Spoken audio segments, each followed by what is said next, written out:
Anushka foods and flavours. आज मी अख्खा मसूरची डाळ बनवते। त्याच्यासाठी मी काय काय घेतलंय ते तुम्हाला दाखवते। इथे अख्खा मसूर घेतलाय मी। या प्रकारचे जे अख्खा मसूर येतात, जी डाळ येते ना सालवाली, ती घेतली आहे आणि ती जवळजवळ अर्धा तास आधीच भिजत टाकली होती। आणि इथे घेतलाय कढीपत्ता, तो मी बारीक चिरून घेतलाय। लसूण घेतलाय 10 ते 12 पाकळ्या चिरून घेतलाय। एक टोमॅटो चिरून घेतलाय। एक कांदा चिरून घेतलाय मीडियम, कोथिंबीर, मीठ, हिंग, फोडणीसाठी तेल आणि आपला मसाल्याचा डब्बा। तर सगळ्यात आधी आपल्याला ही मसुराची डाळ जी आहे ती शिजवून घ्यायची आहे। तर ही मी आधी धुवून घेते आणि मग शिजायला लावते। डाळ मी धुवून घेतली आहे। आता याच्यातच मी हा कांदा घालणार आहे आणि हा जो एक टोमॅटो चिरून घेतलाय तोही घालणार आहे। पाणी घालते आणि ह्याला आपल्याला 3 शिट्ट्या करून घ्यायच्या। भिजवल्यामुळे ती पटकन शिजेल, त्यामुळे 3 शिट्ट्यात होईल ती।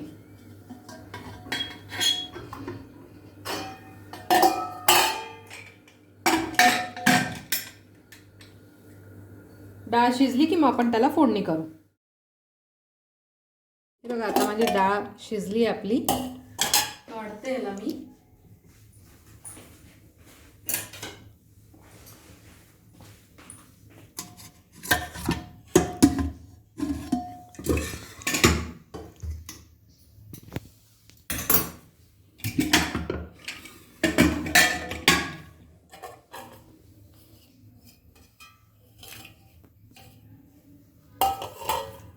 हे बघा अशी छान गाळ झाली पाहिजे, ती पूर्ण शिजली पाहिजे। आता आपण त्याची फोडणी करू। इथे भांडं घेतलंय मी फोडणीसाठी।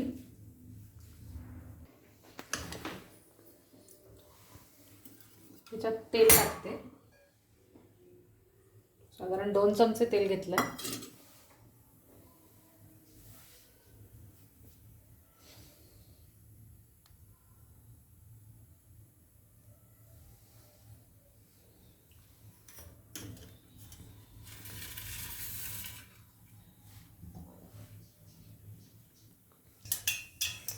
तेल तापलंय, आता मोहरी घालते, थोडंसं जिरं,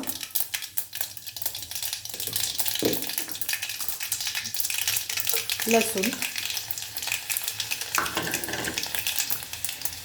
कढीपत्ता, थोडासा हिंग,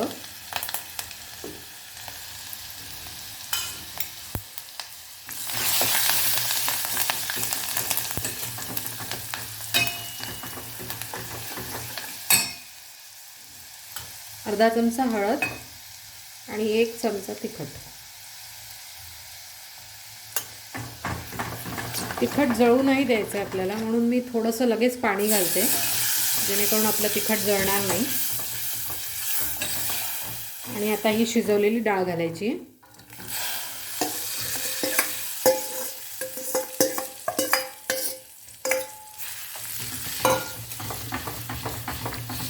व्यवस्थित मिक्स करून घेते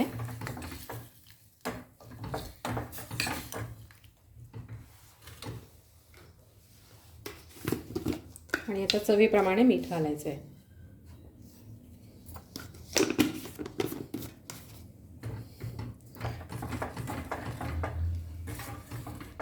आता याला उकळी येऊ देऊ आपण।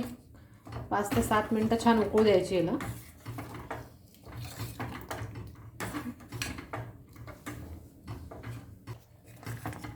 आता आपल्या वरणाला किती छान उकळी आली बघा। आता ह्याच्यामध्ये कोथिंबीर घालते। ही डाळ खूप पातळ नसते, अशी घट्टसरच असते, म्हणून मी खूप पाणी नाही घातलंय। तुम्हाला हवं तर तुम्ही पाणी घालू शकता। आता ही तयार आहे। आता ही आपली डाळ तयार आहे। तुम्हाला ही रेसिपी कशी वाटली ते मला नक्की कळवा। करून बघा आणि आवडली तर प्लीज लाईक करा आणि शेअर करा। थँक्यू।